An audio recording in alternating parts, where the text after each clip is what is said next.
talk about relationships. Let me shift gears a little bit. You know, we were fortunate that we were raised in a home with grandparents. Multi-generational. And I don't know if that's true today anymore.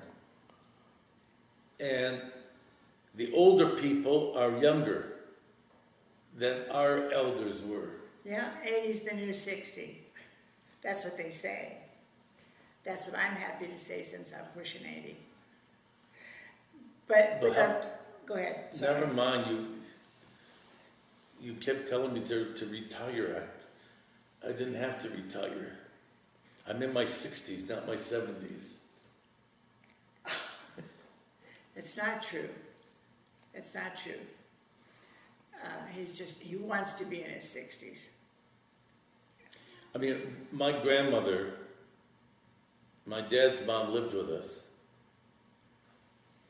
And, you know, I never can remember walking into the house after school that I didn't smell food. Which kind of meant to me, my family loves me and they're caring for me and I'm going to have a nice meal. That was equal to love. But with the burgeoning population of older people, we're older people who are having older people as parents living with us. Both of my parents lived with me until they passed, and it was a joy for me. They were gifts. They were absolute gifts. I was fortunate to have them that long, but not everybody feels that way. I think I mentioned in a couple of episodes ago that the television figure Joan London is advertising these homes for mom, where you put mom and dad in a place where there's a swimming pool and maybe for some people that's good. I don't know. I know that my family wanted to be together and wanted to be with us, and just because they got old didn't change their place in the family, didn't change their place at all. We were fortunate in that, both of us were fortunate in that our parents remained vital. I mean, your mother was a pistol. She was a delight to be around. She did have to live in a home because of health reasons. She did spend her final years in a home, but she was never without a visitor. She was never without company, and she relished it. She had a good sense of humor and a good. I guess it's because she was surrounded by love. She kept up her hair and her nails. She was beautifully groomed, and she never missed a Yankees game. She was a big Yankees fan. So she stayed interested and interesting up until and with full faculties up until the time she passed. And I think it's something that you miss and your children miss if you have mom living somewhere else.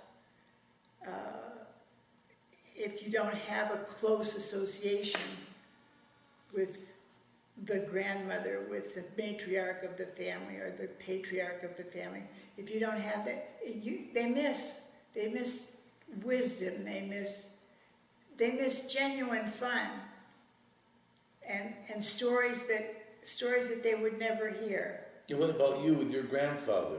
Oh, Pop. My grandfather, we called him Pop, and he lived with us.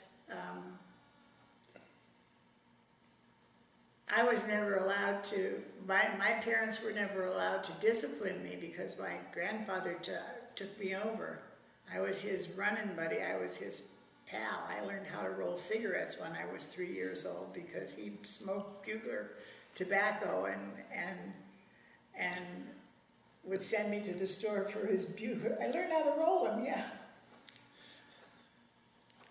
you don't mind me interrupting, I'd like to ask you a question. I think your listeners might be interested in. Now that you're getting to that age, do you think about moving in with your children? Absolutely You're not.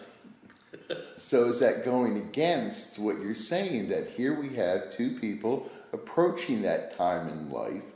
Don't you want to give those experiences to your grandchildren? I do, but my grandchildren don't live with my children.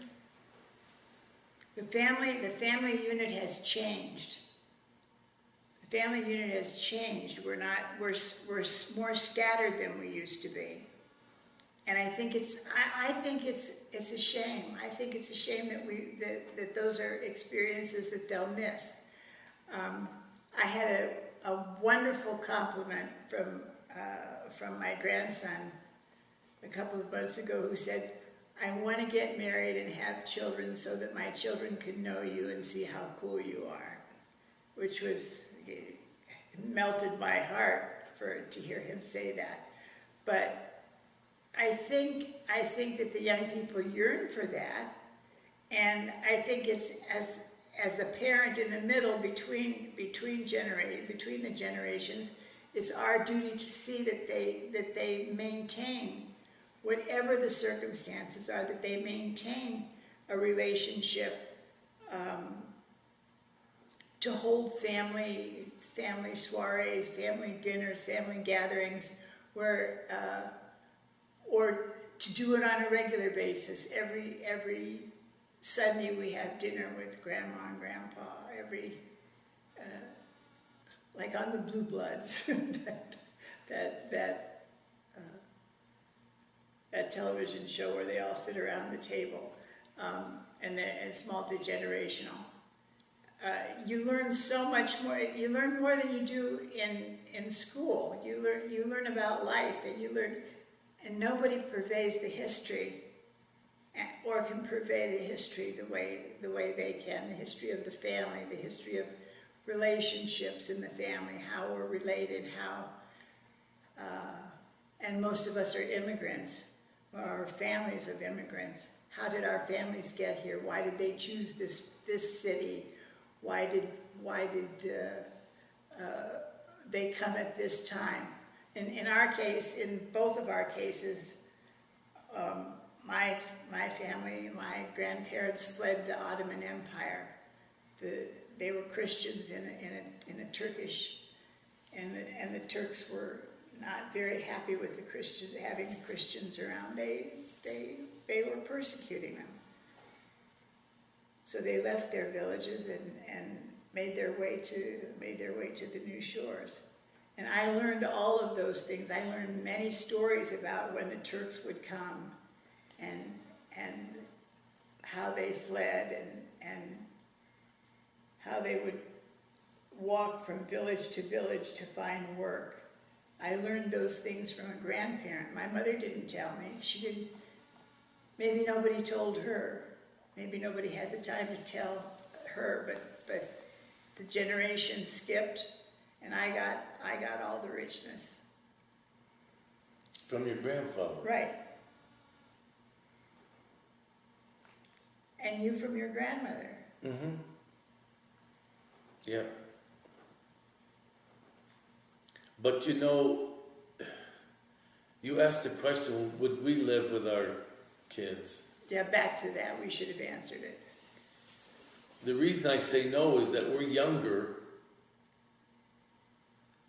than our grandparents were at the same ages. I think we have more vitality than my grandparents did. Except one of my grandmother was, both of them were very vital, but my one grandmother lived on her own. She didn't live with anybody. But she came to town every weekend and stayed with us and made pies, and the other one cooked the meals, and they told us the stories. We know the stories from our grandparents, not from our parents so much. But I did. I learned a lot from my mother told a lot of stories. Of course, I don't know if all of them were made up or not. Your mother was a great storyteller. She always had embellishments. embellishments. But I just think that we have to think now, how do we interact with the next generation? How do we keep it all together? How do we keep them, if as he said, we're not going to be living with our children, we don't have to. Well, we don't know. Who knows what the future holds? My daughter built a spare suite at her house saying that this was for one of us, one or both of us. I hope we never have to use it. I hope we remain independent. But who knows what the future holds? We are healthy and vital right now, and God willing, we will remain so, but we don't know. But we have to ask the question to those that are viewing, to think about, since we're talking about relationships, what are your relationships with your parents and your grandparents or that next generation? And your children, how do they all fit together? How is that circle? How is it complete? And what do you learn from one another? Thank you, and God bless you for listening.